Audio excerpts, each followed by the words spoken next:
Hey, welcome to another new episode of Geeks from the Multiverse. This episode is an AI versus Hollywood, where we take wild movie ideas, feed them to AI, and see what happens when there are no studio notes, no test audiences, and no fear. It's a pure concept, pure chaos, and somehow it works. Today's experiment: Jacuzzi Time Macuzzi. Weed, time travel, and hip hop history gone gloriously off the rails. Welcome to Geeks from the Multiverse. We're geeks from the multiverse. We're here to unite all geeks. It's time to get geeky and dive right in. Cause we're geeks from the multiverse.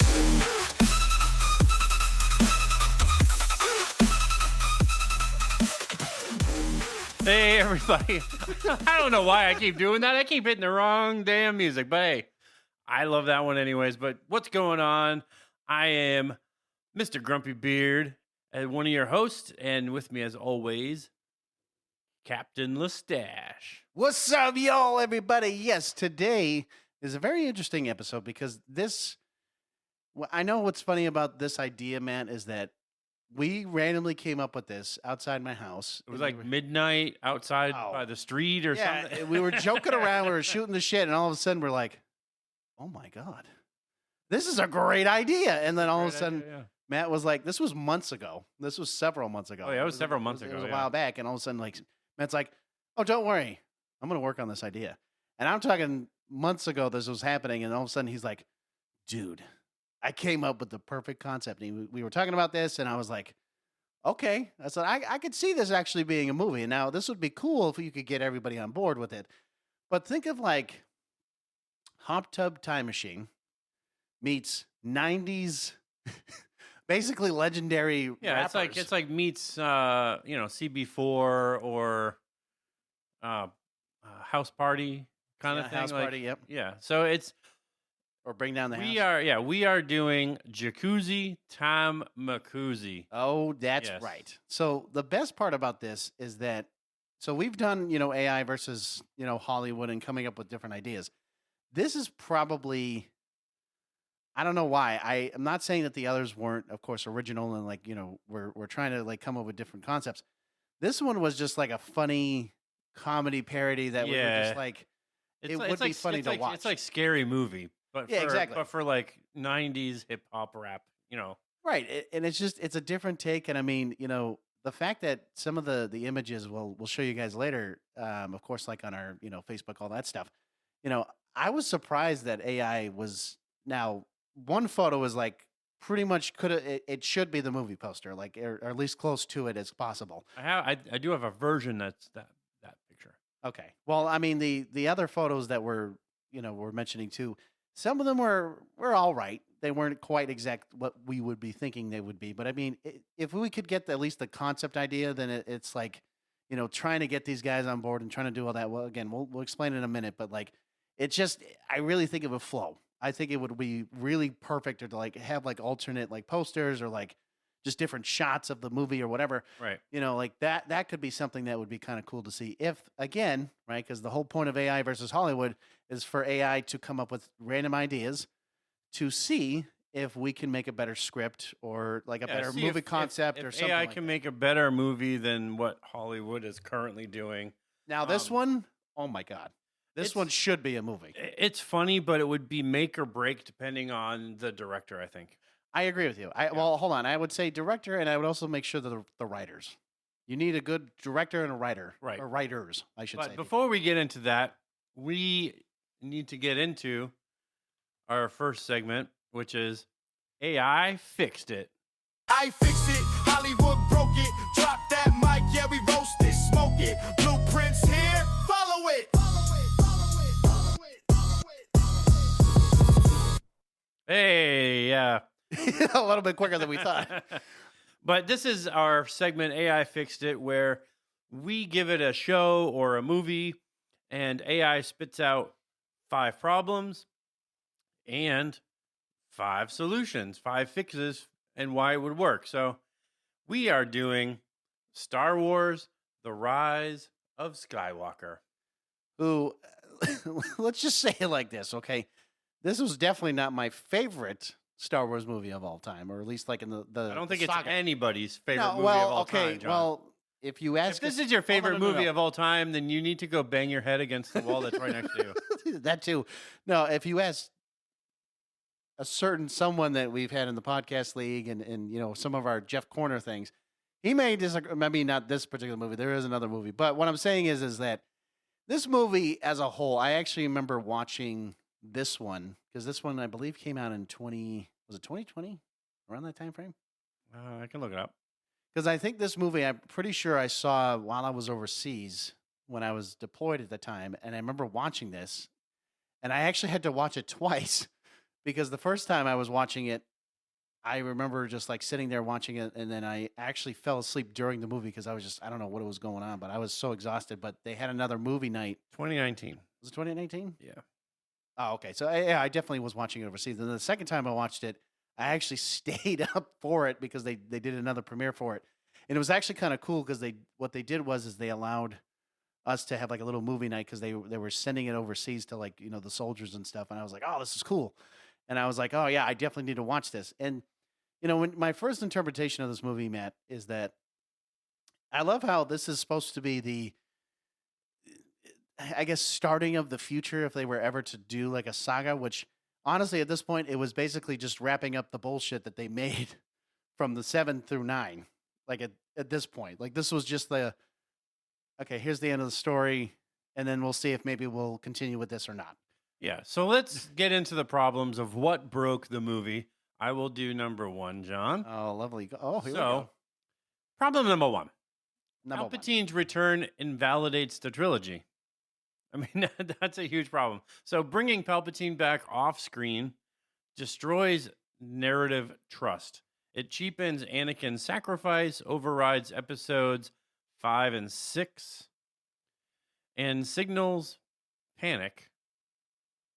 The story stops being about the new generation and becomes a desperate nostalgia loop. Sorry, I believe you meant to say 7 and 8. 7 and 8. Well, Sorry. I was just looking at it. I don't know why I would say 7 and 8, but it's fine. Yeah, but this is like, you bring Palpatine back, and you do have to understand this from Palpatine, that, in the original stories that have been written that are, because of these movies, are now not canon, depending on how you look at it. I mean, we had this discussion on the podcast yes, we did. Go ahead. Depending on how, if you look at the old Star Wars materials that are out there, you would know that Palpatine had, body clones made so that if he were to die, he would transfer his Force essence from that body to a new one. Correct. Like, that was always a thing that Palpatine did until these movies came along. When these movies came along, it's much different now because it didn't really explain, right? Like, you don't have like the narrative, but you understand that Palpatine died. You would almost expect a different villain. You would expect somebody different, but nope, it's Palpatine. Well, and this is why we're going to say this too, is that yes, we did have a debate, and yes, there was an old episode that yes, my brother and my father came on the show and we were all talking about this. But the one thing about this is that, and Matt and I also talked about this too, is that as we all know now, if you haven't listened to it, you better listen to it then, and you can hear it, is that basically, Lucas's plan was never to ever do half of what was going on from 7 to 9, and I'm not going to go into full story about that. But yes, I mean, you would think that Palpatine was not going to be the main, protagonist as the villain, in trying to just continue with this, the story. It should have been somebody else again, because like it should have been somebody else, but they never did. Yeah. So we'll get into problem 2. Yes, problem number 2. So Rey's identity is rewritten at the last second. No shit on this one. So the reveal that Rey, she's a Palpatine. Oh no. Yes. Sorry. She directly contradicts the thematic groundwork laid in The Last Jedi. Okay. It reframes her journey from self-made hero to legacy-dependent protagonist, weakening the idea that the Force belongs to everyone. So this is the one that I remember in the movie. All of a sudden, you're like, yes, you are a Palpatine, and he's like, kind of explaining that whole story between that and like understanding that yes, you. It's like yes, you're my granddaughter, and I'm like, the what? And this because this entire time you don't know who Rey really is. She's just kind of like an orphan child, I guess, but like turning into a Yeah. hero. But like, the other big thing about this is fine, you could do all that. But then of course at the end of the movie she then says, "No, my name's Rey Skywalker," to honor the legacy, of course, of the whole the Skywalker, Yeah, I mean, the problem with this though is that they treat her like she already like. Yeah, I get it. Like there is aspects of her like I don't really know what I'm doing, but they give her so much power within the Force, like right from the get go, that's true. and we know from like previous movies, Luke, sure, he had probably the same connection that Rey does. I mean, Luke was the daughter of Anakin. So Hold on, Luke was the daughter of the Anakin? son, whatever. You know what No, I meant. I'm sorry. But I was just- he is the offspring. There you go. He was the semen born from Anakin. Okay? Okay. Do I have to make it clearer than that? Like, Yes, apparently he's the daughter of Yeah. Anakin. It's fine. It's all good. but you would think that he would have that same, that direct ability. Rey Right. doesn't have that direct ability because it's not like Palpatine, right? Well, she is a Palpatine, but not from his loins. You know what I mean? But no, I mean, you would expect, like, if this was the case, you would expect Luke to be like using the Force right away when he's training with Yoda. But how long does it fucking take him? no, it takes him literally By all the of time he went back the second time, Yoda died. No, I know, but I Right? mean, Like- well, think about it. I mean, when you look at the fourth movie, I mean, that was his journey. The fourth movie was his journey to become the Jedi. It really wasn't until really the fifth movie, or like episode 5, that he fully embraces that. But it's not like this one. Literally, Rey had zero training. There's zero Jedis, zero training. Right, and At least Luke had Yoda to show him some stuff. right, Rey didn't have shit. Rey had nothing, and all of a sudden she is like Force mind changing the one of the stormtroopers, and she's doing shit. It's like, how do you know how to do all that? You never even trained a day until you find Luke. You know what I True. mean? Like, No, you're right. I mean, Later it on, takes, but, it takes a while to get. Luke to that wasn't point. very inspirational either. But That too. anyways, problem 3. Yes.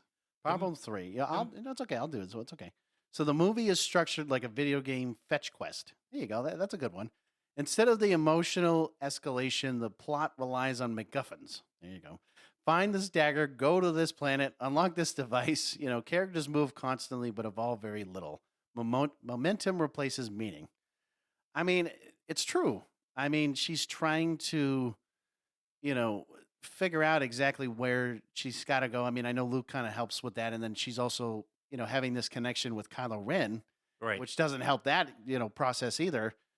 And it's just making it, of course, worse for her. But like, how that was I never understood that Force connection personally, or at least like those two particularly. And then they become lovers, and it's a weird dynamic. I don't know. For me, it is because I just never would have thought that was Palpatine connecting them. No, not- I not the understand. two No, of but them, I'm yeah. just saying that it just seemed weird that they, you have a villain. And then, I mean, granted, I understand, like, yes, he's like going against kind of the same idea with Anakin going against Palpatine.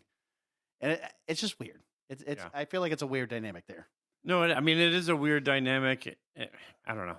I mean it is structured like a video game when you think of like, okay, we have to go here, we have to find this thing. Now we have to go to this planet, we have to find this thing. Where's Luke? Where it's like all 3 of these movies are kind of the same in that Well, it mentality. just- Like, where's R2? Now that we find R2, where's Luke? And it's Yeah, like it's we have just to go here, tedious. we have to go there. Oh, this thing is on this planet. Now we have to see. Oh, now we have Lando, so now we have the nostalgia drop. Like bullshit. You're like, you know? Yeah, you're like, so, well, that was the other thing. I mean, like, fine, you get to see Leia, you get to see Han Solo, you get to see all this stuff, but it's like, okay, but, what is that helping the story drive itself? No. It's not. It's just showing you, like, hey, we're bringing back old people to be like, hey, by the way, we're going to kill Han. Oh, hey, by the way, Yeah, Leia's by the dead. way. Yeah, by the way. So number 4, Finn's arc is teased, then abandoned. So the film repeatedly hints that Finn has something important to say or reveal, and then never pays it. He never pays it off. Like we never find out what he had to say or the important thing that he had. So his potential role as a symbol of liberation or choice is sidelined in favor of comic relief and shouting games. I mean, he shouts in these movies all the time. Ray. No, I mean, I do agree, and I feel like with Finn, because I mean, again, it's been a little while since I've seen some of these movies, but Finn to me is like you mixed a mix of Lando and like Han, right?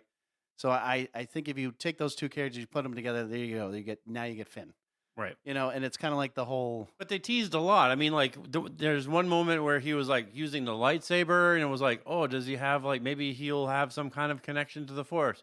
Nope, that doesn't pay off. Nope. And this movie, like, he did have something important to say, and he almost was gonna say it, and then nothing. I felt like he was about to say, "Ray, I love you." That's probably what it was, but probably what it was in that movie. But it just never paid off. Like his arc is just never fully realized. And I can get it. Like as an actor, you're playing this character and you're like, what the fuck am I doing, dude? Like you're not even giving me any kind of like relief in the story. Like I'm just a character here in this. I was just gonna say you're just there. Like there's no. They also hint with Dameron, right? Like Yep. Oh, yep.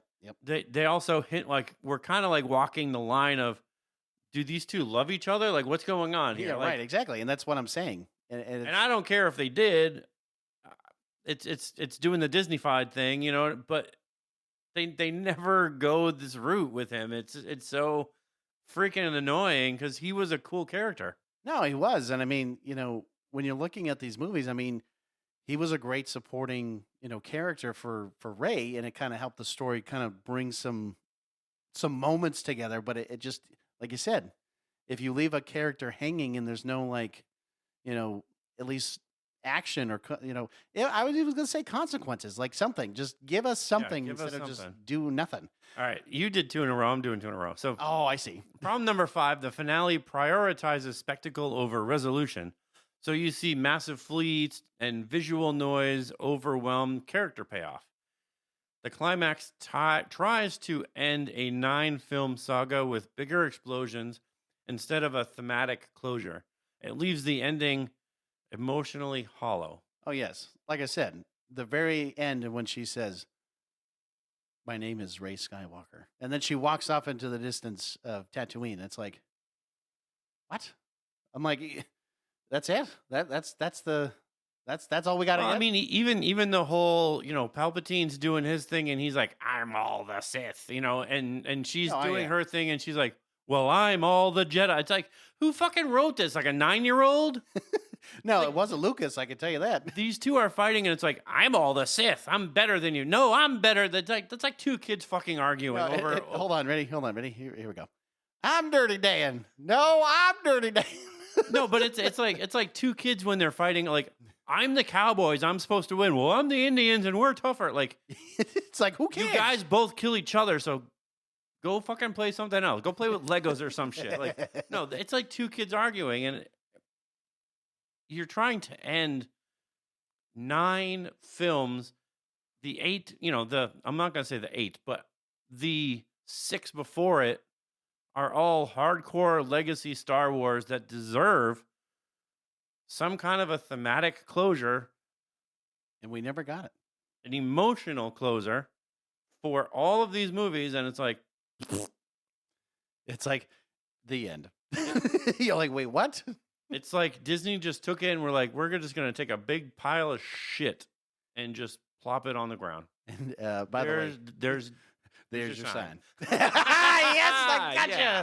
All right. Well, now that you've mentioned all the problems here, yes, we're going to talk about how would we fix it, or how in this case AI would fix it. AI would fix it? Yes. Now, fix number 1. Here we go. Problem solved. Ready? Remove Palpatine entirely. Make Kylo Ren the endgame. No shit. Yeah. That would have been the whole story of that one because it makes no most sense. Now, Kylo Ren, of course, remains Supreme Leader episode 9. 9. Yes, that's correct. Sorry. Becomes the story of what happens after the villain wins. This perseveres. Preserves. Sorry, preserves. You know what? Leave me alone, Matt. Leave me alone. This preserves. Sorry. Vader sacrifice respects the trilogy's progression and centers the conflict on choice, power, and identity rather than recycled evil. So it's true. I think, like I said, I think it would have been an emotion because, like that one moment that they were sharing that connection with, like, he was like, "Okay, keep going. I don't worry. I got this. I got this, Morty. Like I got this." Like he does all that, and like at that very end, and he's like, Morty, I got this, Morty. Like I got this. No, like he does that with Ray because like he's like, all right, just go face Palpatine. I got this. Don't worry. And he's like fighting everyone off. Oh, geez, Rick. You knock it off, man. No, but like I mean, that would be the emotional fix because like he's like in the case of like that. I mean, it makes the most sense. But like in this case, sure, maybe forget the love connection thing that they're doing, and make it the real battle. Like make it so that yes, that you're talking about a new era, a new age of villains, or we'll call it a new age of whatever you want to call it, and it actually makes more sense because Right. like you said, if Palpatine technically in episode 6, gets thrown off and sure, yes, okay, he replaces himself or whatever, then end it there and not have to bring him back for this entire time. Like it just doesn't well, make any I sense. mean, you think we're talking more Palpatine here than Kylo Ren, right? Because we're talking about removing Palpatine no, entirely. But like, correct. you look at the 3 movies, right? And you look at what Palpatine was doing, and Palpatine was he was a guy that through 6 movies Yes, had probably the most epic villain plan of all time.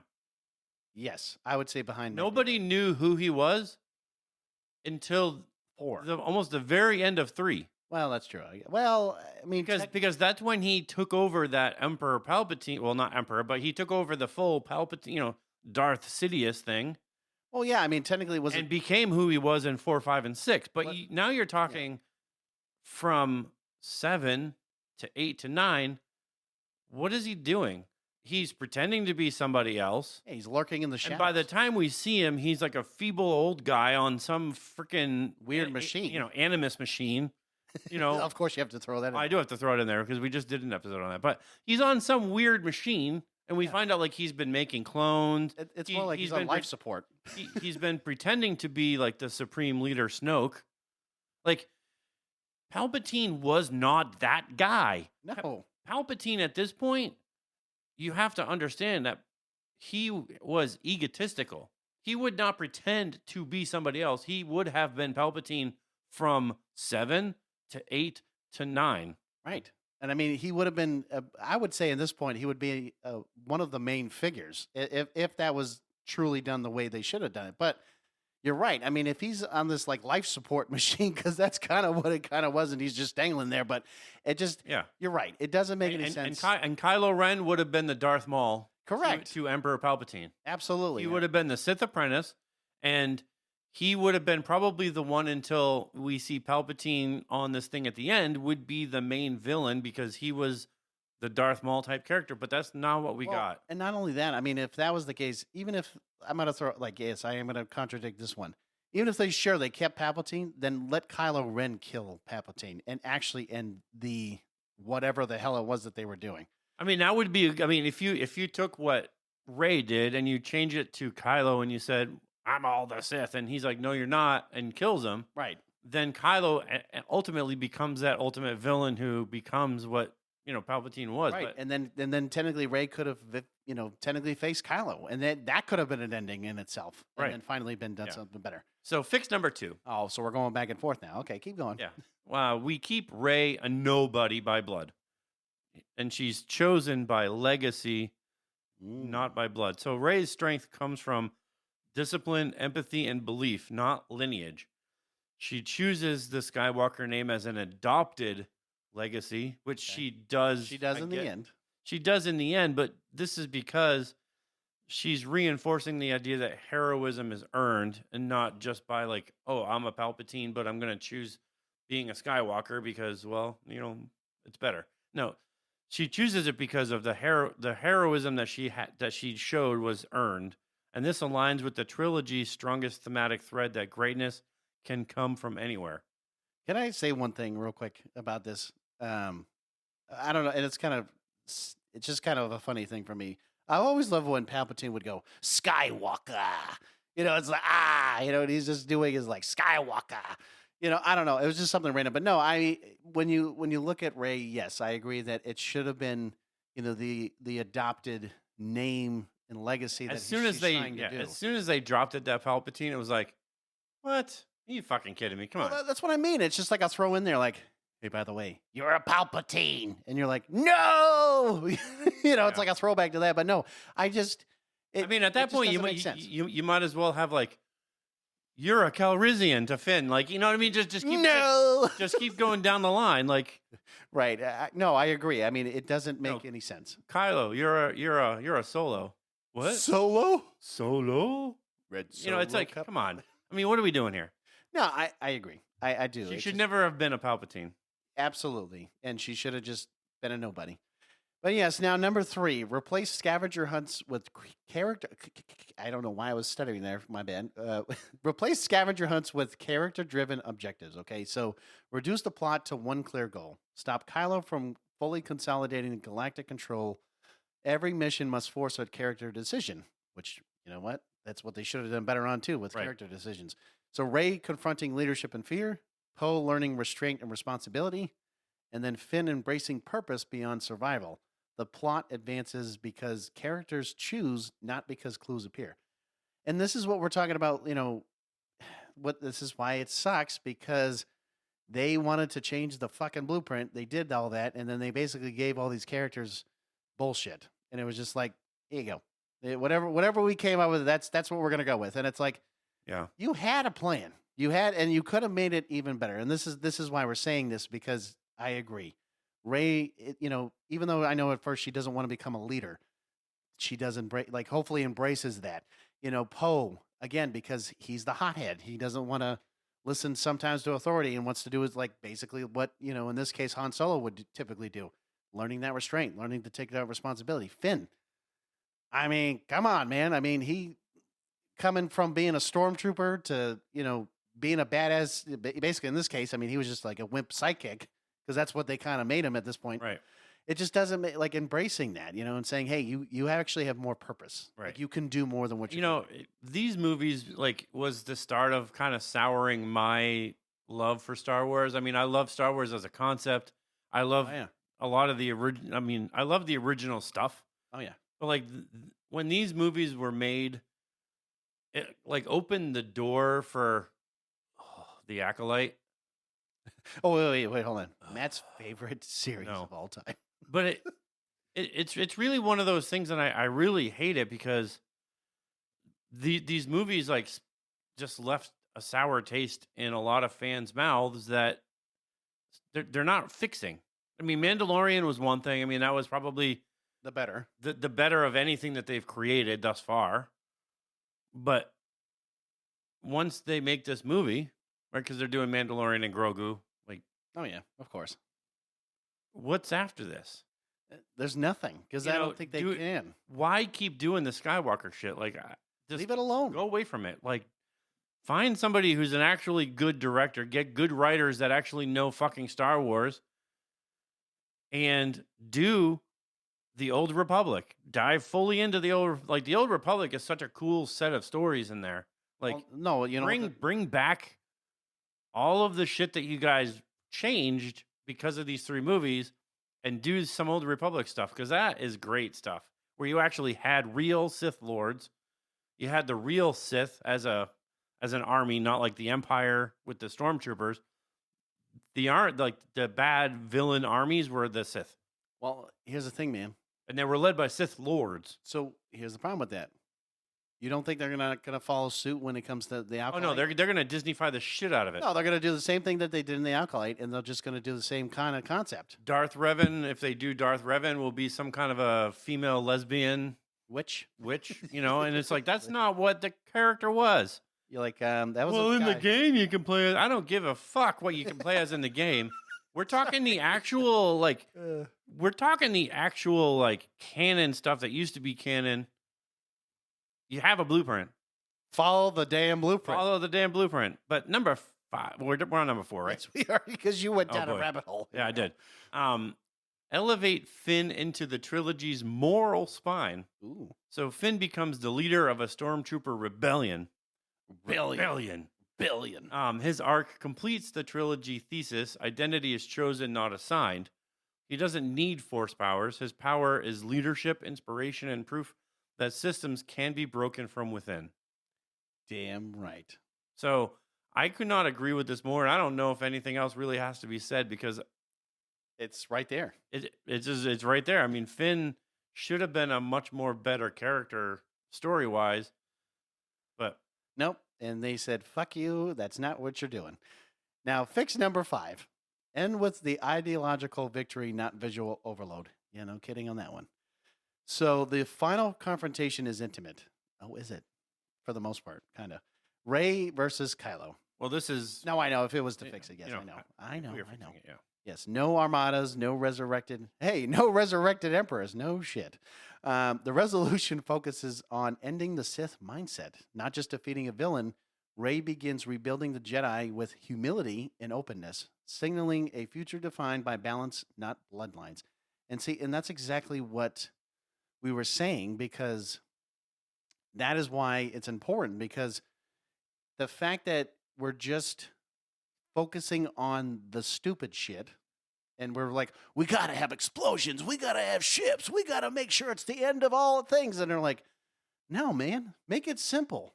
Make it simple enough Yeah. so that people can follow the story, make sure they understand, like, hey, like we've already mentioned before, where, yes, it's the Sith versus the Jedi. That's it. Nothing else. No bullshit. I can Like, only that's what it imagine is. like what took place in the writers' room when they were coming up with ideas for like what they were gonna do, and it was like, well, we already have this character, Kylo Ren, Kylo, and he's gonna be the main bad guy, and some dumbass idiot was like, oh hey, what if? Catch me on this. What if we had Palpatine return? And I'm sure everybody in there was like, oh, that's a great idea, Mike. Like, get the fuck out of the room, Mike. Come on. Hey, Mike, what was your one job again? Mike, you're fucking fired. You're done. You're done, kid. I don't know what's wrong. It's like of anybody that you could have chosen to be a villain. No, let's bring back a dead one and explain that he made clones and he was pretending to be Snoke, and you. I can't anymore. It's not a good storyline to even go down. Like you can't even over explain how bad it is when there were other Sith people. You could have created one for all we care. We would have followed it. We would have been like, hey, that's actually kind of cool. Like you're creating, you already ditched half of the fucking canon that existed before that. So you could have created a brand new Sith Lord instead of Palpatine that was directing Kylo, and you could have done something really cool, but instead you're like, nah, we gotta bring back Palpatine, man. Like he's the narrative of all these movies. We gotta bring him. Fuck that. No, Fuck it. I mean, and like we said, I mean, it makes no sense to continue on, this bullshit, because, like we said, right? Palpatine was basically the main villain of 1 through 6, plain and simple, right? So when you got him lurking in the shadows through 7 and 8, and then basically you finally see him again in 9, when you talk about the nostalgic factor and all this other stuff, at least with the 7, 8, and 9, like, I don't know. I just felt like they overdid a lot of those in betweens, and they just, for this sake of it, like we've said already, like Rey Kylo, that's it. Like that should be the finale. That should end the bullshit of what was just going on the last, 3 movies, I guess, in that sense.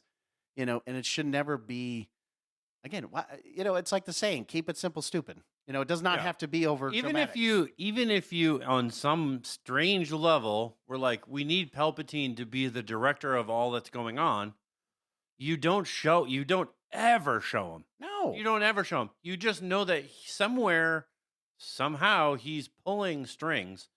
But Correct. you make him as some kind of a mysterious figure. a force, a mysterious figure. We know it's Palpatine, but you never get to him. And that's why, like, you have Kylo having such an emotional arc in this movie as a villain that you actually don't know if you should cheer for him or feel bad for him, Right. because Kylo ends up becoming this like puppet of Palpatine, because like he's just like Vader, like he's just using him to gain more power. Correct. And that was what was so tragic about Vader, because we knew that Vader wasn't fully bad. No, because originally when you saw him in episode 3, was it, we're right when I'm trying to remember which episode it was with Mace Windu when when they throw him That was off. 3. Was it 3? So when you're watching that and you're seeing the dramatic change, and then you see Vader, you see Anakin, changing into He's Vader. desperate. I mean, he's desperate because he knows like what might possibly happen if Palpatine's not around. Well, not only that too. I mean, if you think about it in that movie, it's like all he's trying to do is trying to figure out a way to save Padme. That's Right, but- literally all it But is. I mean, after he gets the suit and everything, he literally asks her like, "Where's Padme? Where are the children?" And he just simply says, unfortunately, you killed them." And from that moment, it's a lie. Like, well, of course, from that moment, everything else, from what he does, is a lie. right. But he never knows it. But that's the thing where you see in 4, 5, and 6, or at least in the 6th movie, you see that dramatic change. You see all that stuff, and then you're like, oh my god, the emotional arc of this story. At least at the end, where he's looking at Luke and he's saying, hey, I'm sorry for what I did, in a sense. And he was saying all this stuff, and and he finally looked at him like a father looks at a son, and correct. you have that emotional arc. But this movie, it throws it right out the window because you don't have that closure. You don't have that final thing. And You know what they did? They said, Melinda, why don't you go sit by the window and get thrown out the window? I'm just sorry. so why this fix would work, because it respects all 3 trilogies without retconning anything. It restores the thematic consistency. It centers on character growth over nostalgia bait, and it ends Star Wars on choice and not spectacle. Rise of Skywalker didn't fail because it took risk. It failed because it was afraid to commit to one's already made. Boom. Boom. And that's how you fix it. And that's AI fixed it. But now, back to the story.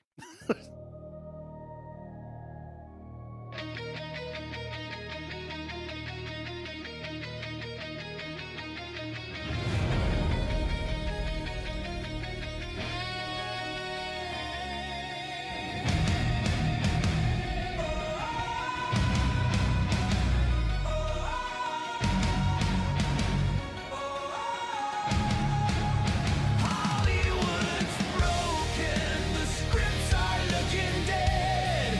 Can't follow the blueprint with DI rules, so we fired up the circuits, let AI take control. In case you didn't know, this is AI versus Hollywood. Every time, Matt. Every time. yeah. It is just like pumping you. AI. And he's like, whoa, don't ever do that again. Whoa, wait, He's that like, was okay. way I was way like, too high. oh, sorry, that was just throwing off the So yes, tongue here. But yes, AI versus Hollywood. We're doing Jacuzzi Time Macuzzi. It's our let's see, our full throttle parody of 90s hip hop culture, time travel movies, and midlife nostalgia denial. So if you think, Back to the Future rules, slammed into Hot Tub Time Machine, chaos with Bill and Ted Stoner logic, and then layer in CB4, hip hop satire, house party energy, Friday banter, and the real world shadow of Straight Outta Compton, except everything here is proudly stupid on purpose. Yes, and before we even get any further for like the tone and stuff, I will say this. So I'm looking at the directors right now. I do agree that, oh yeah, I mean, Mel Brooks would be hilariously. Now, here's the problem though. This is just me, okay? When we're looking at certain things, right? So if we're looking at History of the World, part 2 or whatever, I know it didn't do so hot, and I know it was also recently made, whatever. I'm not saying Mel Brooks couldn't do it. I would think it would be great. I just know that if we could take a younger Mel Brooks and like did all like the stuff that he did back in the day with like Blazing Saddles and all that shit, I agree with you because it would be funny in that sense. I'm not saying that he can't do it. I'm just saying at this point, it depends on which way he wants to go.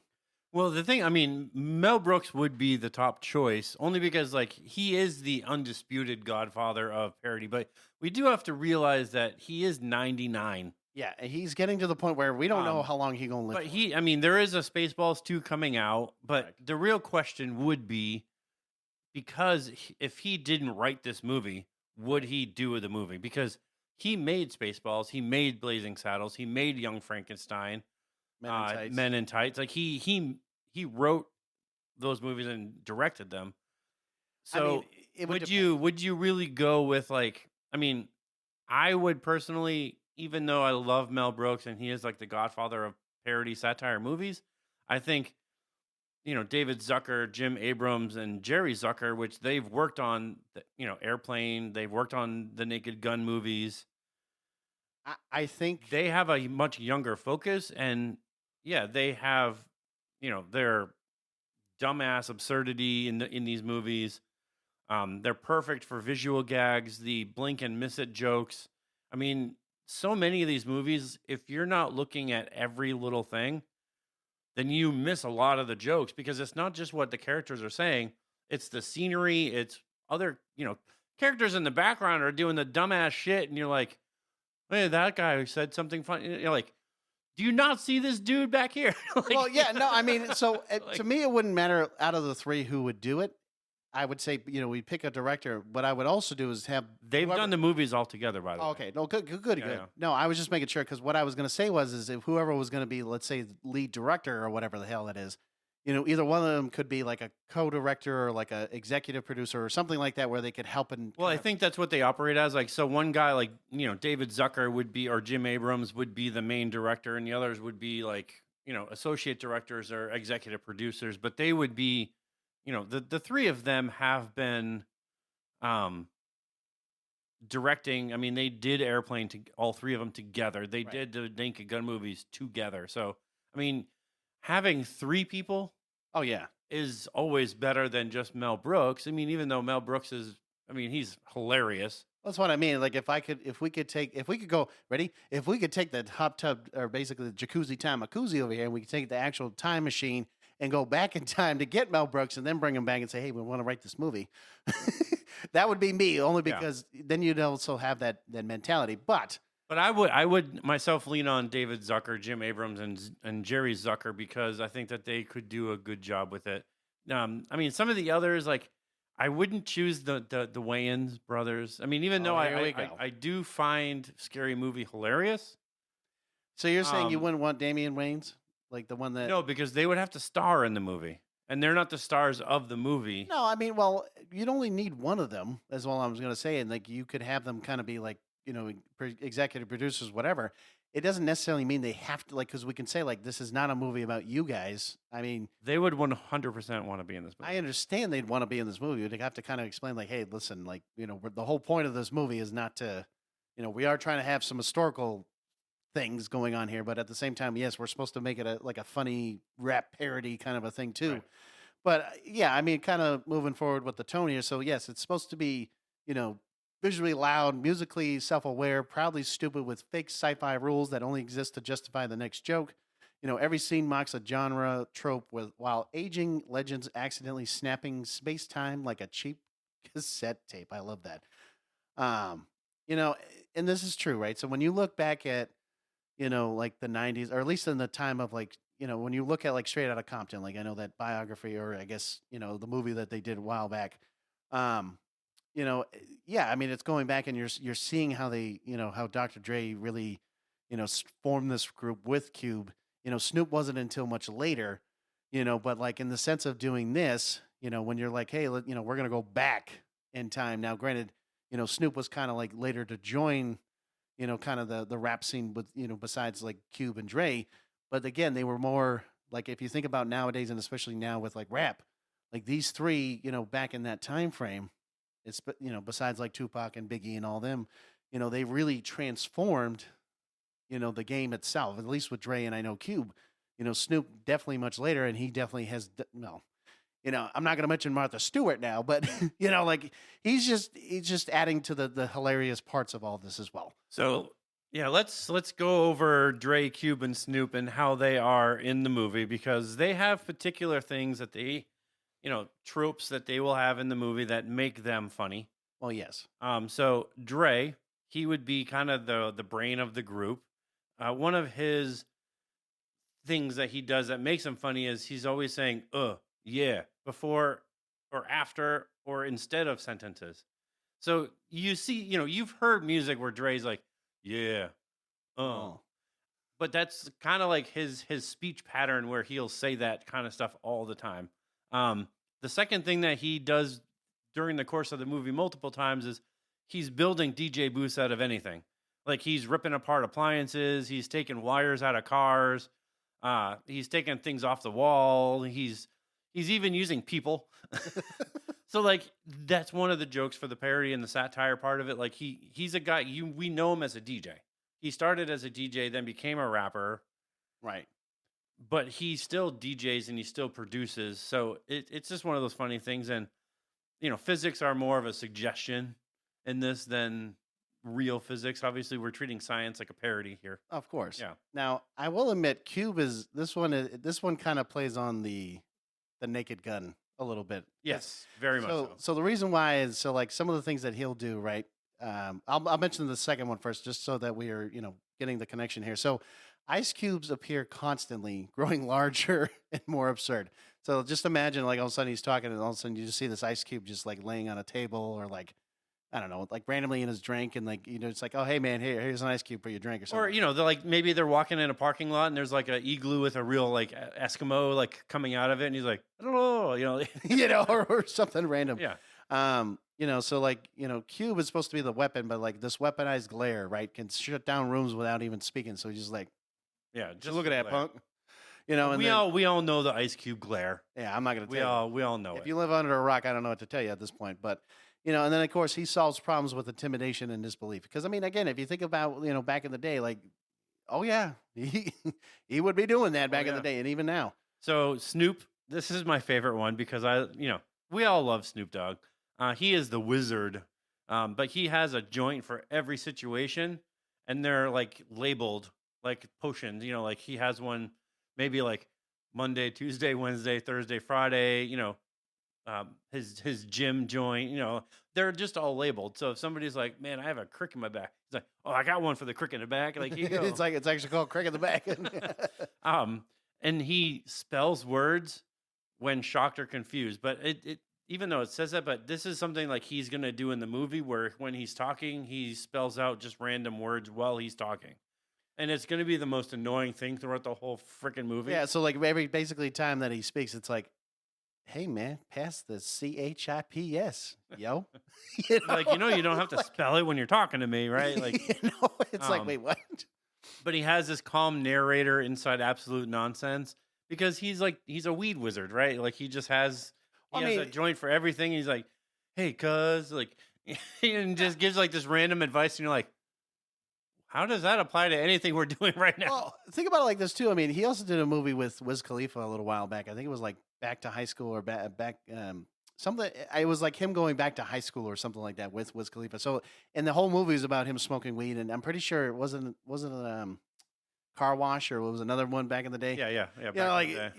So again, it would just make sense, and I mean, just throwing that randomness to it, but I think we go right to the plot because we already did mention the movies. So Back to the Future, Hot Tub Time Machine, Bill and Ted's Excellent Adventure, and then the hip hop movies, CB4, House Party, Friday, and then, Straight Outta Compton's a serious mirror type reference for the movie.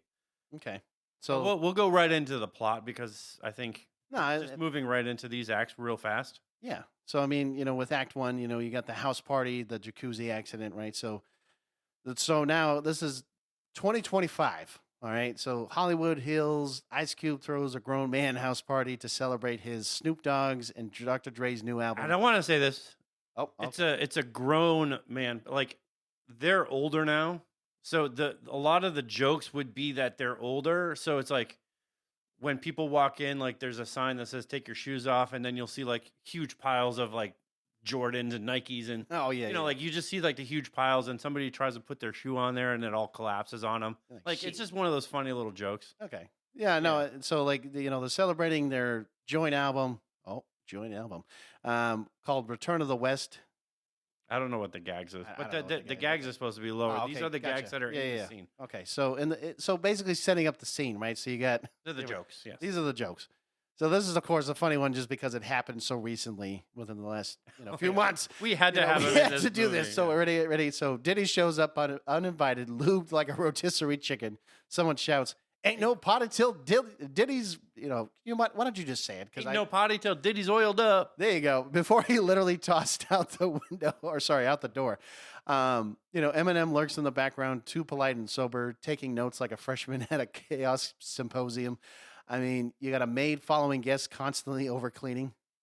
It's like I said, it's that yeah. grown man party. Yeah. So it's as soon as like someone puts down a drink, like she takes it and puts it in the sink. Yeah. It's just like that funny little bit like.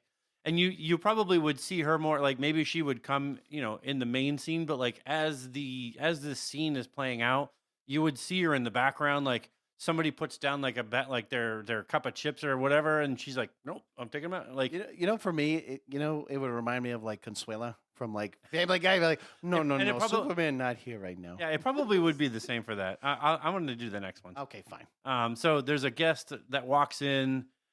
Hey, I got the charcuterie board, and it's just rolled joints and weed nugs and weed gummies. Like, not a real charcuterie board. It's just a weed charcuterie board. Yes. Yeah. There's a sign reminding everyone to take their shoes off, and there's just a huge pile of high tops. And like I said, maybe it like falls down on somebody, and they're like, "Help me!" Like, just funny stuff. In a group of guests discussing financial advice, refinancing options, and how to reinvest their drug money. There you go. Make it legit, So it's as the party comes to an end, it's like 9 p.m. because the running gag is that they're old, right? Cube drags Dre and Snoop to his latest luxury upgrade. This is a jacuzzi the size of literally a swimming pool, complete with surround sound, ambient mood lighting. But Dre, he just cannot resist modifying it. So he builds a DJ rig out of car parts, house wiring, and half the kitchen appliances, and unveils his new experiment, quantum bass drops. And they reminisce about the glory days. They pour out 40s. They light up until Dre hits play. The jacuzzi lights strobe, the walls tremble, and a vortex opens in the water, sucking them in mid-beat. And this is like, your Back to the Future lightning gag, the hot tub time machine visual framing, and house party camera pans on 90s dance moves done by people with bad knees. So the question is, I know we're going to be showing you guys a song here in a minute. I didn't know if you wanted to play that now to kind of get the vibe, maybe, because this could be like a little like intro to. Yeah, I can play it right now. This is Back in Time. Jacuzzi Macuzzi, bubbles bending time. Hot tub flux, gangsta flow, rewind. Steam rising up, history on the line. Gangsters in the jet, rewind. Dre hit the switch, broke the grill in half. Turned it to a booth, crowd feel that blast. Kitchen sink gone, whole fridge respun. 15 DJ sets before the night's done. Every knob twisted, every wire bent. Drake can't chill, everything gets spent. Yeah, he nods with a beat in the air. Even the hot tub jets got bass to spare. Jacuzzi Macuzzi, bubbles bending time. Hot tub flux, gangsta flow, rewind. Steam rising up, history on the line. Gangsters in the jets, rewind. Cube don't talk, just a glare so mean. Fridge bust open, ice flooding the scene. Sit on the couch, cold cubes in the seat. Every step he takes, more frost on the street. Little blocks, big blocks, boulders of ice. Cube stay chill, but his temper ain't nice enough. One word, timeline shook. Even history itself won't test that look. Jacuzzi Macuzzi, bubbles bending time. Hot tub flux, gangsta flow, rewind. Steam rising up, history on the line. Gangsters in the jets, rewind. SNOOP, spell it in the steam. DOGG, rolling up the dream. PASS me, the JOINT. Even spelling snacks like CHIPS. Curtains rolled up, even menu smoke. Turn the shopping list joint, crowd straight choke. Smooth in the haze flow, never missed. Every letter spelled out. joint by lip. Jacuzzi, Macuzzi, bubbles bending time. Hot tub flux, gangsta flow, rewind. Steam rising up, history on the line. Gangsters in the jets, rewind. Rewind, rewind, rewind, rewind, rewind, rewind, rewind, rewind. So yeah, I mean Yeah. that would be like, you know, it could be in like the beginning, or it could be like Well, right it's kind of here. like the theme song for the movie, right? I mean, it's really that's kind of like what we're talking about. So So I mean, it's funny because you know we've already mentioned like when we were just talking a second ago, we've already mentioned like little Easter eggs. So literally in the song, it was already describing what Matt and I already. So Yeah, when I yeah. said the whole chips thing, I'm like, hey, guess what? There's your Yeah. little reference, or the whole Ice Cube thing with the boulders and all this other stuff. well, like- even Snoop Dogg's and he's spelling everything that I mean that's how he raps anyways. But yeah, that would be like the theme song. So that kind of gets you in the mood for Act 2, which is back in the days, DAZE days. in the case of Snoop, because he has to spell everything Right. out. So each of them wake up alone in 1991 Los Angeles, believing it's a post-edibles hallucination or something. We start off with Cube. You can run Snoop, but All right. so Cube finds himself in front of a video store where he's instantly confused and decides to go in and explore. So at first he believes that perhaps this is sort of some kind of an antique video store selling old movies until he sees a rack with new releases containing Problem Child, Home Alone, and Live at Diddy's. God. So he picks up the VHS tape and it's Live at Diddy's and it's coated in baby oil, which he immediately drops and reacts to. The cashier simply says, yeah, Bootleg Carl brings those in every week. Bootleg Carl. Bootleg Carl. So he leaves pretty disgusted and wanders around knowing that he's no longer in 2025. So here's good old Snoop. So he finds himself in a college dorm where some kids are trying to smoke oregano. Keyword, oregano here. Oregano. Okay, so Snoop sets them straight, opens his coat where he has several labeled joints. One of them is labeled college dorm. Of course it is. Others are Monday through Friday, 2 for Saturday, for the dog, for the dog. DOG, yeah. Yeah, the DAGG, baby. No, and then for the actual dog. Yeah, one for the actual dog. And then for the days that the end in Y, of course. And then the TV playing in the background is on, MTV and goes right into MTV News with Kurt Loder, which makes Snoop react WHAT in the HELL. It's like he either thinks he's too high or there's something seriously wrong in this moment. Yeah, so Dr. Dre, he finds himself outside of a music store where he discovers cassette tapes are still being used and CDs haven't been invented yet. Walkmans are still in and boomboxes are everywhere. He instantly realizes that he's in the 90s based on the new releases. But worse than that, he also learns that something is wrong, something is different. There are no NWA records, no Dre, no Cube, no Snoop, no Eazy-E, and it's like they never made it. And he's afraid for their very futures, and he sets out to find Snoop and Cube. They eventually find each other and regroup at an old recording studio they remembered using. It's now abandoned and equipment's all gone. So the running gags is that Diddy's inside waiting with baby oil. They kick him out. That's kind of like the running joke in the whole movie that Yes. he's just there and like, hey, it's party time, Biggie, whatever. That was something we saw earlier. Oh, yeah. So old mixtapes and samples from weird DJ like DJ Slap Nuts or DJ Shittin' Pants. God. Hey, DJ Slick Dick. No. AI did a pretty good job with this. That's true. They talk about how they remembered recording there and wondered what happened. They compare clues, VHS tapes, cassette sleeves, and disbelief. The punchline ends. Somehow they've erased their own careers. So the parody call-outs, Bill and Ted Stoner, Logic, Dialogue, Clerk-style black and white insert shots of confused cashiers, Taco Bell jokes. Even the tacos are scared of this timeline. I'm sorry. Even the tacos sacred of this timeline? Scared. Oh, scared of this timeline. Okay, fair enough. And then, of course, Act 3. So this is where there is something seriously wrong, right? So in the abandoned studio, they drop maps as markers, the city outside, and now Shug's world, basically billboards reading Obey the Bass, radio ads for Night Cola. Oh, God. And it's spelled Kola, and then cops wearing gold chains marked SKR security. Oh, that's great. Then they spy on the auditions notice and they see it's Suge Knight talent search tomorrow at noon. A man on the street walking by calls them idiots for not knowing Suge, owns every label. Cue despair, indigestion, and resolve. If Suge rules hip hop, they'll take it back. Parody callouts. You see they live propaganda montage, and then Goodfellas, narration pacing. So So if you didn't know, They Live has Roddy Piper, and that's the one where they Oh. have the glasses, and the glasses like show like who's an alien or whatever. Like, oh yeah, okay, yeah, yeah, I yeah. saw what So you're talking about, that's that movie. and then Goodfellas, yeah, yeah, but this one is more about them finding out that like Suge Knight is the one that kind of like rules hip hop.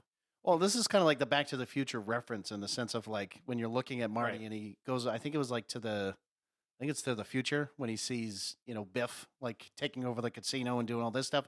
So it's kind of like that same thing where now they're like, oh shit, now Suge is like the Yeah, big yeah. shit now. So, So yeah, he's running this like auditions for talent, and they basically like, hey, we gotta spy on them, and that's where this guy walking on the streets like, you don't know that he owns every like label. You guys are dumb. So we get to Act 4, which is Suge Knight and the Fortress of Funk. They reveal Suge's headquarters, a towering fortress built from gold records, boomboxes, and lowrider parts, glowing like a fort knocks on acid. that's nice. Yeah, so Suge Knight is a half hip hop mogul, half Bond villain. He wears a fur-lined bulletproof vest. That's I interesting. don't know how that would work, but Neither hey, do I, but- he sits on a throne made of shattered mic stands. Ooh, His bodyguards named Beef, Static, and Mixtape. okay. Yeah, hey, this is AI. What do you want? What do you want from me? Has a hotline to every label called Dial-A-Dis. Okay. He runs hip hop like a mob boss. So artists sign contracts in their own blood. Studio sessions include weapon checks. His thugs are idiots, but they do his bidding and they control West Coast hip hop.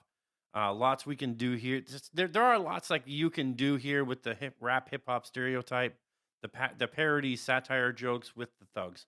You know what I mean? This yeah, is there's a where lot of stuff. we really show Suge Knight being this kind of like I said, Bond villain. He's kind of like the epic, like he's taken over. Like it's kind of like Like a montage. that Godfather mob mentality. Like Yeah. So this is his control over hip hop, the studios, and maybe there's like a rogue hip hop artist that tries to venture on his own, and Suge is teaching him a lesson. Like if you think mob and funny, Yeah. come here, she like Yeah, come here. Let me tell you something. Real quick. So inside, Suge sits on a throne of broken mic stands, wearing a fur-lined bulletproof vest.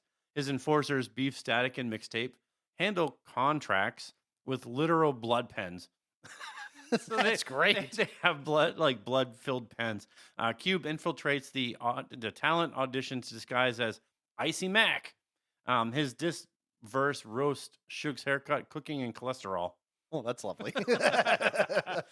Before Suge retaliates, Dre triggers the sprinkler system, raining weed smoke courtesy of Snoop's emergency ventilation plan. I'm sure he probably had a joint that was like, emergency ventilation plan. You know what's funny? I mean, you wouldn't be surprised at this point because of all the shit. He's like college dorm. Yeah. So they escape in slow motion through a hallway lined with platinum plaques. Dre pocketing blueprints for the Spinfinity 3000 and upgrading the upgraded turntable that can drop bass so deeply it resets reality. Oh, that's so stupid. Back at the studio HQ, they vow to rebuild the quantum bass setup and put on the biggest concert the world has ever seen. Lightning cracks over Compton as the camera pulls back. Suge's fortress humming like a sleeping dragon. So, yeah, parody call-outs here are James Bond, Goldfinger, villain aesthetic.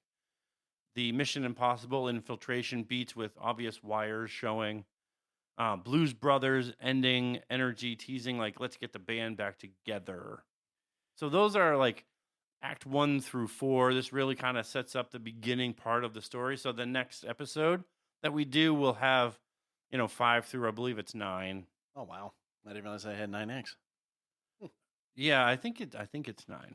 Let me go back to it. But yeah, what really makes or breaks this movie is how you portray the comedy and the jokes, and that's where like I said, the director, the writing, everything like has to fall into place. Because if you get like a shitty director, or you get a great director and shitty writers, then you end up with Scary Movie 5. And we Well, all know like 5 sucked. Like it wasn't funny. It was dumb, but it wasn't funny. true. Not like, 1 through 4, even 1 through 3 maybe, because 4 was kind of funny but not really. Yeah, I mean, 1 through 3 were definitely the better when it came to that. But no, I mean, setting up the plot so far. I mean, you got to think about this movie as being this one giant parody of like all different types of like parody movies, and just like throwing it all into one, but like one unique style of like Right. the rap and hip hop scene back in the '90s. Seeing how Suge really is now the main. It's hip really hop playing scene. on his his personality type, because that's really what he was wanting to do. Right back in the day. Yeah, absolutely. He had his own record label, but he was, he muscled his way to get what he wanted. I mean, he literally beat the shit out of people. Oh yeah, that's why he was actually. I mean, he was legit a thug, and he probably still is a thug. But I mean, the thing is, like, this movie plays on all of those rap, hip hop, themes that we've seen in the '90s. We see him in the 2000s. I mean, somewhere in the movie, like we'll see Eminem again. And Oh well, we don't want to mention too much about his character, because he's kind of a funny one in in the sense of like going back in the day kind of a deal. But yeah, right, yeah. So that's kind of the thing, and the movie should be really, really funny, especially if you are a fan of like the hip hop from the '90s, like the rap and the gangster rap and all of that stuff, because it's gonna play on like a lot of these movies. I'm sure there will be jokes from, you know, Straight Outta Compton. There'll be jokes from Boys in the Hood. That was a Dr. Dre movie, I believe. oh, Boys in the Hood. Yeah, no, it was. Yeah. So you do have like a lot of these jokes, and I think if they land right, this would be a really hilarious movie. You know what I mean? Oh yeah. No, I mean, like I said, so far, I mean, Matt and I agree that this is probably one of the best AI versus Hollywoods we've done so far. I mean, I'm not saying don't get me wrong, because all the other ones we've done, I mean, they do have potential. I don't know. I am a fan of Echoverse, but I mean, no, I love Echoverse. I love how the idea only came because I actually wrote the whole book on it, and I'm just waiting to publish. Well, that's the reason. The other reason why. So yes, when that book publishes too, just like the other 2 books that Matt has already published, and now this one, Echoverse, because it's interesting how it came literally from AI, and now we did the whole segment, we did all that stuff, and then Matt had the brilliant idea of actually publishing a book. I'm just saying. I mean, that's pretty crazy to me that AI. I have a full book, and the whole book is actually, because I'm switching from draft to digital, and I'm going straight to Amazon KDP. Probably a good idea. I'm still gonna put the ebook on draft to digital, and I'm gonna see if I can publish the other version on draft to digital for print, and not choose Amazon, because they've really messed up the Amazon stuff. But yeah, I mean, we're talking a book that's like 528 pages. Holy crap, Matt! That's even longer than the other 2 books you made. If you took the other 2 books and put them together, it's probably about the same. No, I mean, as that. But yeah, it's a big book. It's a big story, and well, I mean, because hopefully, I would think, because that's not the end of the book, right? Because I would assume that you might, try to make it more, or is it just, I've thought about making more of a series of it, and I think it's possible. It just has to be the right story. No, I mean, I just didn't know if, like, with the story like you wrote, was it like from start to finish, or is it like, Oh, it's start. Yeah, is it, or is it like a cliffhanger? No, I mean it's start to finish, but it's open enough where you could do a spin-off. Like, if you haven't, if you don't know what Echoverse is, you can go back to the last, not the last AI, but one of the AI versus Hollywoods that we did, where we talked about Echoverse. I think we did like 2 or 3 episodes on that one. Oh yeah, because no, we went. Oh no, we did 3, because I'm pretty sure we did, the good guys, the bad guys, and then basically like finishing up the. Well, I mean, I think we did like the story and the characters. Yeah, That's so what it I was, think yeah. it was 3, and we did the whole thing. So if you don't know what we're talking about, just go back and listen to it. But with the main villain being gone, it opens that door of, do we introduce a new villain? Because in that story, the deviants are still they're still there. It's Right. not like they just disappeared. But we also have this like from the zone, we have these two different factions in that story that could be vying for control like over the government or over whatever.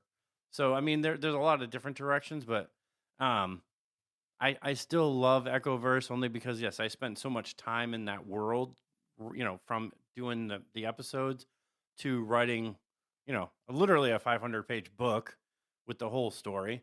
And this one, I mean, I love the idea of this one, but this one to explain is a lot harder because I can picture the jokes of in my head. Well, yeah, I mean, of course, but I mean, I think the concept so far, I mean, it is a lot to do, but I mean, if like I said, if we had the right directors doing it, we had some good writers who can come up with some funny ass jokes, and then maybe you know what, this would be an interesting one too, like having maybe Cube and like Snoop and like having Dr. Dre like we give them the ideas and see if they have some stuff that they're like, oh yeah, this would be funny, and then like we could all like it's like a big collaboration, but like having that on Right. paper.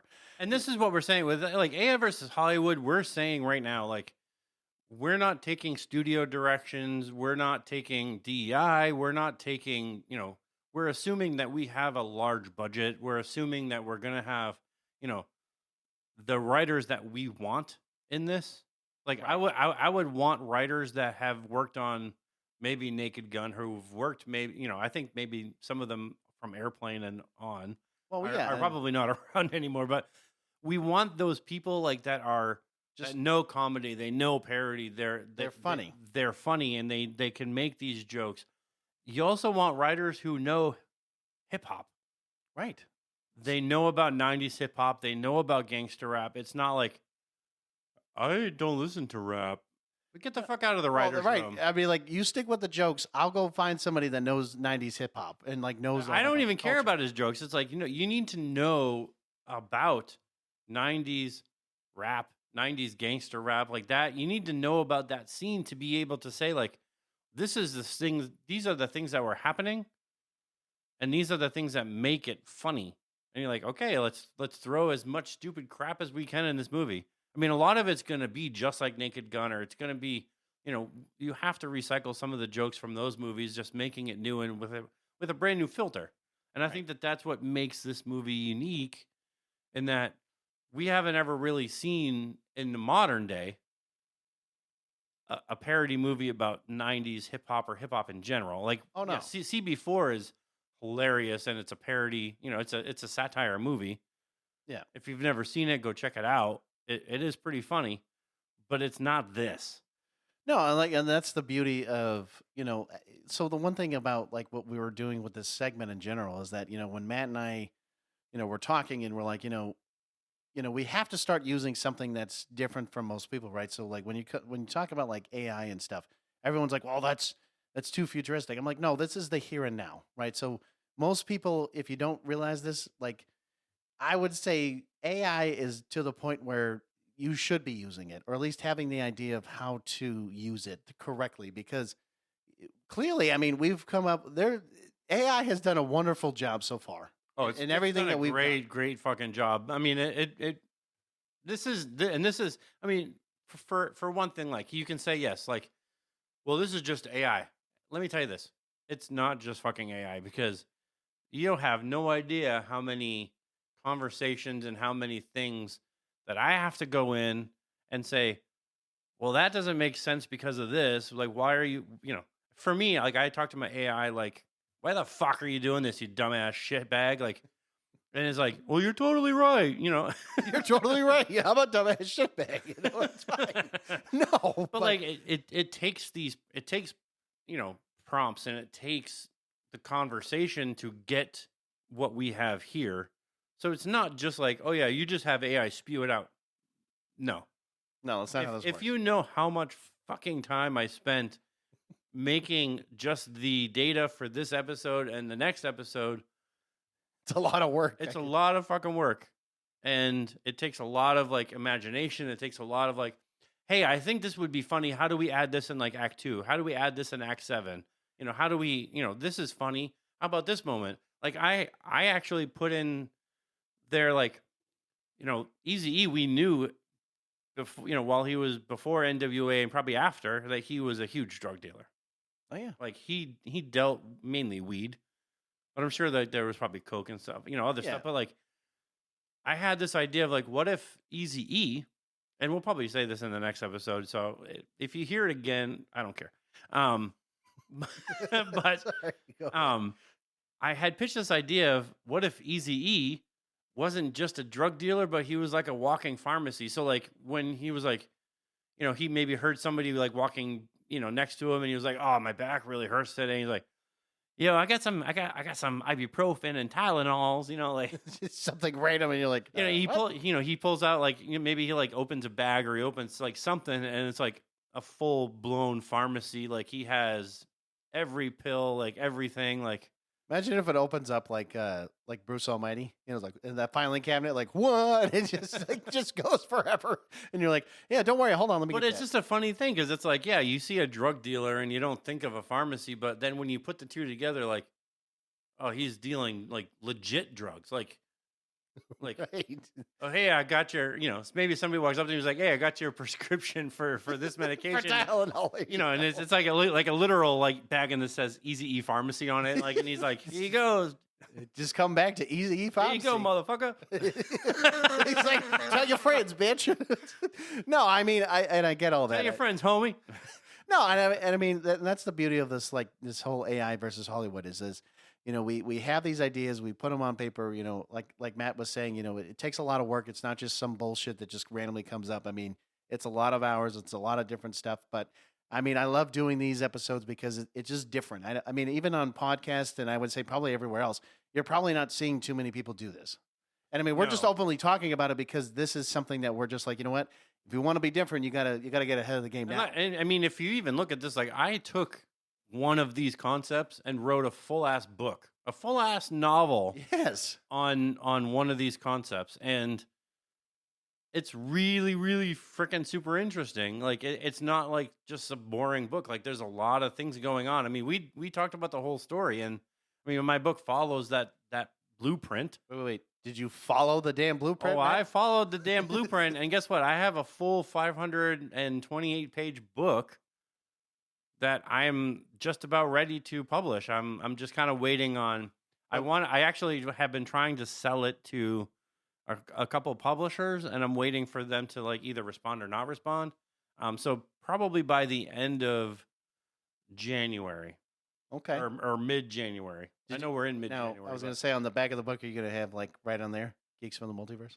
the logo's right on the back, Oh, is it? Oh, okay. I just didn't- like my other one. okay. Yeah. Although I have the new logo on the back. Oh, not the old one. Okay. Fair Yeah. enough. Fair enough. I have to. I still have to order the author proof so that I can approve the cover. Oh.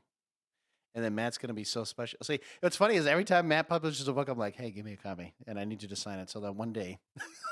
If, Well, I get the author copies after it goes published, but I mean, yeah. So that's kind of the thing, and I really love these episodes. I know it's like, well, you guys do a lot of. Who cares? you know what? And actually, we really don't. I mean, if you think about it, we do it literally once. Like every theme that we do, we only do it once. And so, like, this is like, for us, this is like the end of this theme that we're doing. And then technically, we're kind of bringing into this year, like, kind of, because again, we're talking about, we're finishing up AI versus Hollywood. And of course, we'll have a Valentine's Day episode, a couple weeks from from now. And then, we'll basically be doing everything else. So, I mean, we're always trying to be different, man. That's all we can do here. Yeah, I mean, we got Valentine's Day, then we got another Evolve coming after that. Now, if you want to complain, I mean, if you say, oh, we do a lot of Evolve episodes, well, then you know what? Maybe you should adapt, evolve, and a change, and learn how to be, a better version of yourself. Mic drop. Hey. Is all I got to say, Yeah. instead of complaining about it. But no, I mean, like I said, we're trying to be different. We're trying to, do all this stuff. But hey, Yeah. But we do have one after that, Evolve. It's the multiverse. We're drafting another multiverse team. So I'll be telling you about that, John. okay, I guess we'll have to hear more about that later. But yes, But yes, we are doing other episodes, and I think moving into season 4, we're keeping that's right. we're keeping more of that. I don't know, we're kind of wrapping up here, but going into season 4, when we do topics, we're gonna try to bring more of a why does this matter, and more of a commentary instead of like we're still going to do deep dives, obviously. Oh, absolutely. We're gonna go off the rails. We're gonna do all kinds. But of we're stupid gonna shit. we're also gonna ask like why we're talking about this. Why does it matter? Maybe that should be a and, segment. and that that concept. So if we're doing John Wick, like why are we talking about John Wick? Why does it matter now? Like what are we doing? This like are we just doing this because well John Wick is a cool thing to talk about? No, like we're gonna move into that. Like why does it matter? Like what is the purpose of us talking about this? And that's like what we're gonna try to do moving forward. But we're gonna try to also have more commentary episodes where we're talking about things that are coming out now. Well, that's fine. I mean, and like I just said, maybe we should do a segment on why does it matter, or whatever. I don't know. We'll see. I mean, there's all these endless possibilities because, again, two dudes, two different mics. We don't know everything, man. Right. But we do say this is that we always love when you can try to like reach out to us on our social media pages, going on the website, viewing all that fun stuff that's on there. Again, two dudes on two different mics. We can't do it by ourselves, man. We got to get the help. I don't care if there's 8 listeners out there. I know we keep making the joke, but you know what? We're going to keep saying it until we start seeing, at least until we start seeing some more. But I mean, daily, as far as our analytics go, and I'll just say this real quick, it's usually over 100. So, you mean over 100 listeners? yeah, usually like per day. I mean, it's much. Some days are like 300, 400. Okay, well, maybe I should stop making that joke. Okay, maybe the 100 listeners that we're apparently having now, keep going, man. Keep telling your friends. I mean, because, hey, the more we keep doing this, hopefully the bigger we grow. Because, honestly, we love what we do. It's just, we can't do a lot of this without you guys, right? We can't grow without any one of you. And, again, we do appreciate it. We do support it, because, again, it takes a lot of hard work. It takes a lot of time. I mean, shit, we always try to record so many times, but I mean, again, we have life, we have things going on, we have families, yada, yada, yada, X, Y, and Z. I'm just going to keep saying just stupid shit. But anyways, no, at the end of the day, we love you guys. We hopefully want to hear more from you. Follow us or, do a little fist bump, follow us, interact, subscribe, tell your friends, do all that fun stuff. Check out the page, check out the merch store, check out everything else. Yes, I'm going to keep saying check it. But anyways, until next time, boys and girls. Stay geeky, 'cause we're geeks from the multiverse.